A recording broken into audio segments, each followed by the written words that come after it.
A breakup turns explosive when an ex-girlfriend shows up uninvited, armed with a steel crowbar. What starts as knocking escalates into forced entry, head strikes, shattered property, and a fleeing suspect with a firearm in the car. This is not a misunderstanding. It's a fast-moving domestic felony response. She actually popped the screen door open a couple of times. Okay, so on the tip of the top, this is how it went. Okay, so we've been on and off, right? But it came to a point where I'm like, I want a real relationship. I want to be dead with it. So I end up, just leaving her alone. So she ended up going on like 2-3 dates, and I ended up blocking her when she went on the second date. And then yesterday she had texted me off of my other number, and they ain't text her back at all. So this morning, I'm in my room, knocked out, and as I'm asleep, she come banging on the window. And then when she bang on the window, she go to the screen door. The screen door is locked. It's always locked. She snatched it open. It popped open. Okay. So I was coming out the door. Let me get her vehicle out. What kind of vehicle is it? She has a Nissan. Nissan, what color? It's dark gray. Dark gray, older model? Older. Older model? Older. I don't know the year. I forgot the year. Alright. She's black female? Yes, ma'am. Yes, sir. So she knocked on your window? Yes, sir. Okay, she came banged out? on my window, and I was in the room asleep. I was finna head to throw something in the trash. I didn't even know who it was at first because I didn't see her at the window. So when I walked through the door, as soon as I go through the door, she busts in. So I'm like, okay, like, don't go in my room. Like, you know what's back there, but you want to go see it for yourself. Yes, sir. I'm like, just leave it alone. Like, just leave it alone. So she find me. I'm trying to stop her from doing all this. I'm trying to stop her from doing everything. So I end up grabbing her and dragging her out of the room. And when I do that, she busts back into the room. And this time, she knocked everything down. I got 2 PS5s in the TV. She's not going to pay for none of that. She didn't even pay for the damage that she did to my car, the first dent that she put in my car. So that's when it turned me up. Like, I grabbed her, I just kept pulling out the room, and after that, she left, and she just came back. And when she came back, she told me something, oh, you called me scared, told me you gonna jump. I've never said nothing in that matter. You can ask the witness right there. I've never said nothing that we gonna jump her. I've never said nothing about nobody fighting. I promise you on my uncle, I ain't say nothing about that. Okay. So when she come back, she like, oh, ain't you said you was finna jump me with the female? I'm like, jump you with the female? Why'd I say something like that? That doesn't make any sense. Like, why'd I say something like that? What I did say was, she was in there trying to fight the female, and I wasn't gonna let it happen. Then she keeps saying that she went here to fight the female, but if you went here to fight the female, why is you calling the female names and just keep carrying on? The female ain't got nothing to do with this. She kept swerving down the block, and then that's the second time she left and she jumped in the car. The second time she left, going back and forth, swerving. Then she backed up from all the way down there, tried to hit me, and then. Where were you, in the roadway? I was in the road. Okay. I was like right here. What's that? What is that? This her. Just the second time. No, matter of fact, she pulled it from out her jacket. Actually, you gonna see her pull it from her jacket like it's a samurai sword. Let's do it, bro. Let's do it, bro. See, she's trying to barge into the house. Step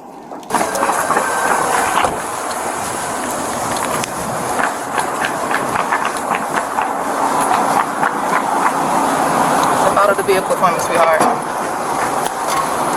I'm on nervous. Yes, you are. Come around. You have anything on you?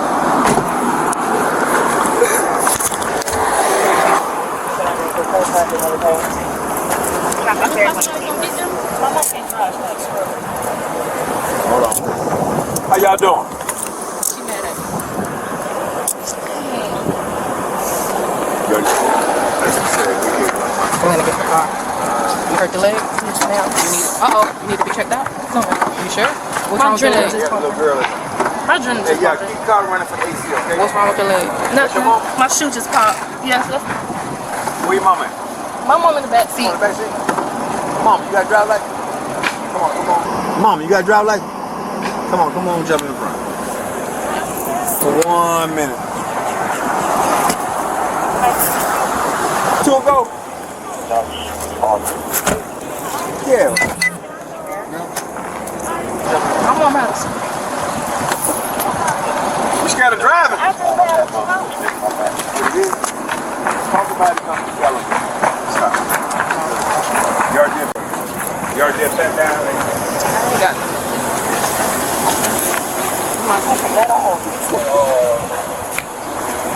See that wrench?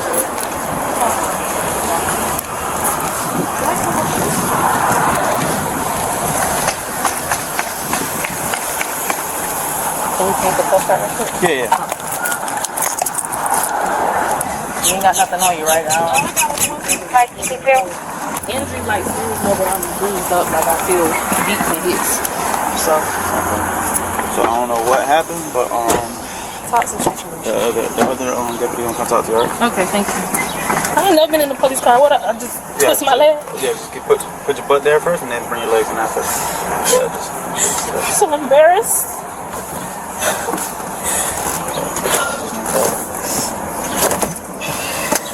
Oh my God, this tight it is? Yeah, just a second.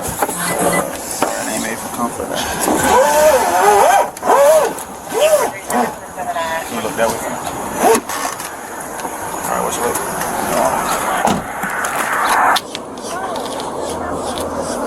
I got the pictures. You just grab it. Yeah, grab a gun. Oh, you brown bag for that football? Yeah. Give me a big brown bag. It's on the evidence, right? I am required to warn you before you make any statement that you have the following constitutional rights. Okay.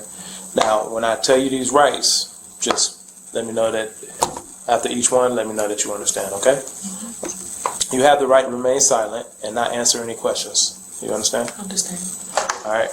What happened? I've been dealing with Nick since August of 2024. My boyfriend. So I realized he blocked me last night. I don't understand why. My messages wasn't going through. I don't know what's going on.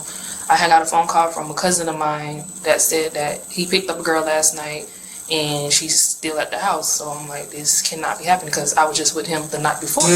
My boyfriend. So I drove to Belgrade, knocked on the door. Nick came to the door.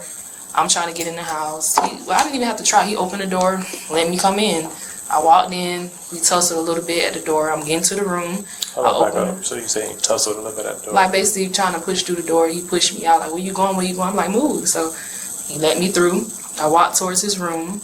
I opened the door, seen a female laying in the bed. I'm like, who is this? Nick laughing. And that's kind of what triggered me. He laughing. It's a joke to him. I'm like, really? I just was here 2 nights ago. Oh, you going on date, Nick? You going on date with dudes? You doing you? So what's the problem? So I'm like, get out, telling her to get out or whatever. She's not moving or whatever. So he pushed me. So I got pushed into his table in his room, his game, PS5, the PS5, and the TV is on there in water. So all of that fell over the floor. And then he was punching me, hitting me all in front of the girl. He had me by my locks, dragging me out the room, dragging me down the hall to the living room. We fight in the living room. So I'm like, okay, clearly he's picking her over me, so you need to leave. So reality kicked in. I left. He followed me out the door as I'm leaving, chasing me to my car, fighting me inside my car, hitting me. I don't understand why you mad, Nick. He's going off. We fighting in the car. I leave. So I get home, I shower, calm my nerves. I go back to Pahokee. I get on social media. I post on my Facebook. I said I lost my best private area eater, for real, for real. So people laughing. I joke on Facebook. That's that. But a specific person laughed at who's not my friend is the girl that was in the bed. So I'm triggered. I'm angry. I have never been that angry. I'm like, she's on my page and you're laughing. So in the comments, I post, how am I going to sleep? How am I going to breathe? It's a joke, you know. I know the next female having a ball with that Nick or whatever, she laughed at it. So the girl laughed at my post, who's in the bed, then she laughed at my comment in the comment. So I called his mom, crying on the phone, like, this girl is on my... So when that happened, I was already in Belgrade. I forgot to say, I came back to Belgrade with my mom, my daughter, and my sister to go to Bargain Wise to get hair, because the funeral is tomorrow. We was already in Belgrade, so I look at my phone and see that she laughed. He not even knowing that I'm right here in the plaza with Bargain Wise City Trends and stuff. I'm in the store. So I see she laughed. So all I seen was the girl laughing at my stuff, and I'm blacking out. I remember Craig leaving out the store. I left, got in my car, drove to his house. This is the second incident. I knocked on the door. I'm like, you really letting this girl pick at me, Nick? Letting this girl pick at me? He's like, that was me. I'm like, why would you get on her page, or why would she let you get on my page to laugh at something? I don't even know her. I said, you gonna beat me up? He was like saying how, you know. I said, I heard you say you gonna, if I would have put my hands on her, you would have helped her. I didn't say that. So he had a towel around him. So I'm standing at the door. I'm like, let me in. So he wouldn't let me in. I'm like, whatever. So we argued back and forth. He pushed me down the steps. Oh yeah, I did have a crowbar in my hand when I did pull up to the house. But I wasn't going to hit him. I feel like it was going to be just a threat thing. I wasn't planning on using it because you know, I was blacked out. I don't know what's wrong with me. So we standing arguing at the door. He pushed me down the steps. So flew down the steps. I got up, and that's when I hit him with the crowbar. He dropped the towel. He's butt naked, and then he just whooping me like I'm a dude, fighting me. He always be fighting me. So we in the yards. I don't know if the camera picked that up. But he literally fighting me, stomping me, fighting me like I'm a dude. So I'm down there balled up. He beat me. I finally got the crowbar. I had broke my nail, and I swung it again. I don't even know if I connected, but I know he's a dude. He can fight. So he beat me. So I get up, look for my shoes, grab my shoes, ran to my car, and I pulled off. He chasing my car with rocks, throwing rocks. So I shooted off, do a U-turn to come back so I can leave to go to rock. Because I went the wrong way just trying to get away from him not breaking my window. So I went the wrong way. I'm like, you can't go around, but I came back. So he's standing down there. He had a big rock in his hand. So I'm like, I really hope this boy not to bust my window because I'm finna just go home. I'm done with the situation. I'm over it. So as I'm driving by, he got the rock. He slammed into my window. Glass got all over me. So I'm like, he just bust my window. So I drove my Nissan into his Impala. I remember the whole Impala about to flip. Then I went through the grass, and then I left. Went back to Bargain Wise, picked up my mom, my baby, and my sister. Got in the car, left Bargain Wise, went down that Martin Luther King I got caught on. Wait, 7:15. Okay, so I turned right, see the gray PBSO deputy car, and she pulled me. And that's what happened. So basically, I got triggered from the girl laughing at my social media and being on my page. Okay. That's what happened. All right. So you said y'all been together for a little bit over a year? Mm-hmm. Okay. Did you live at that residence? I would say I got mail and stuff there, so I can't still live, but I stayed there with them for like every night. When I lost my apartment after I felt defensive tactics, But that wasn't your primary residence? No. I live in Pahokee. But Okay. I just moved to Pahokee in January. But I used to stay nights there. Where'd you get the crowbar from? I don't even. It was under my seat. I'm trying to figure out how I got in my car. Like when I seen it, I'm like, well, I didn't even know it was in my car. It was up under the seat, and I'm like looking, and I was like, I got a crowbar in here. So it was in my car originally. I don't know where I get it from, but it been in there. And I have a concealed carry, but I didn't take that. I'm like, no, I'm not going that far. So did you have a gun on you when you walked up to the? That stayed in the pink purse. I didn't touch that at all. Where was that at? In the pink purse in my passenger seat. I keep that in that purse zipped up. I wasn't gonna pull no gun on him. Okay, but it was in the car. So it was in the car when you walked up and got into a scuffle with him, right? Yeah, it was in the car. I didn't bring it out the car because my car was in the middle of the road. I left it in the middle of the road. This arrest is legally solid and, in several respects, unusually well supported by the suspect's own admissions. Deputies had more than sufficient probable cause to arrest. They were responding to a domestic violence call with a named victim, a specific suspect, a described weapon, and contemporaneous injuries. The complainant alleged forcible entry, multiple strikes with a metal crowbar, and subsequent vehicular assault. That alone establishes probable cause for felony battery with a deadly weapon. Once deputies encountered the suspect vehicle shortly after the reported events, the stop and detention were fully justified under Terry and ripened immediately into probable cause for arrest based on matching vehicle description, proximity in time and location, and the seriousness of the alleged offense. The domestic aggravated battery charge is particularly strong. A steel crowbar is unequivocally a deadly weapon under Florida law when used in the manner described. The suspect herself admits she possessed the crowbar, brought it to the scene, and struck the victim after being pushed. Her narrative attempts to frame the conduct as reactive or emotional, but legally that does not mitigate the use of deadly force in a domestic context absent a credible self-defense claim. Here, self-defense is weak. She acknowledges returning to the residence after an earlier confrontation, arriving armed, and re-engaging after being denied entry. That sequence undercuts any claim that she was an innocent party or responding to an imminent, unavoidable threat. Courts routinely reject self-defense arguments where the defendant is the reinitiator or escalator of the encounter, especially by introducing a weapon. The possession of a firearm during the commission of a felony charge is also on firm footing.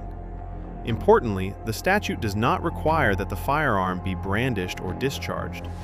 Constructive possession is sufficient. The suspect admits she had a concealed firearm in her purse inside the vehicle during the incident and while committing the underlying felony.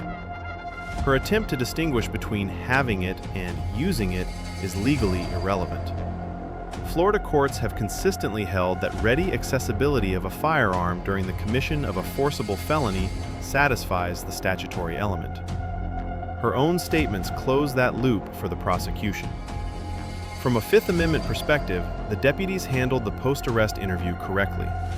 Miranda warnings were administered before substantive questioning, and the suspect affirmatively waived her rights and provided a lengthy, voluntary statement.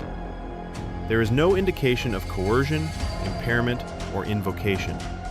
In fact, the statement is internally detailed, chronological, and self-incriminating, which significantly enhances its evidentiary value. Any suppression motion would be extremely weak. Evidentiary reliability strongly favors the state. This is not a he said, she said domestic case.